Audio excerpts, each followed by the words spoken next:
Сегодня, 16 ноября, состоялось заседание коллегии областного суда по моей жалобе частной о недоступе к правосудию, нерассмотрении моего заявления по дискриминации в трудовых вопросах в связи с участием в профсоюзе. В принципе, я ожидал, что заседание пройдет настолько быстро и невнимательно, и, собственно, я предвидел даже решение, что не удовлетворят мою жалобу. Оставили ее в силе. Я подал около 4 ходатайств по разным вопросам, в том числе о съемке. Последнее ходатайство мне даже не дали подать.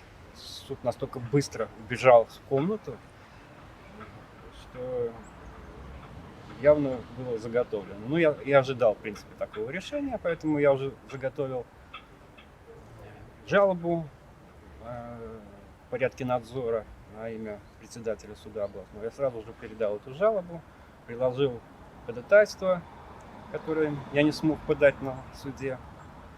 Ну, ждем решения, что скажет областной судья. В принципе, это понятно, что суды у нас не рассматривают иски по дискриминации в трудовых отношениях, да и в других областях отношений. Дискриминация не хотят рассматривать, хотя это нарушение. И я ссылался как на международные нормы, как на Конституцию, так и на внутренние законы. В принципе, нарушены все стандарты, и внутренние, и международные.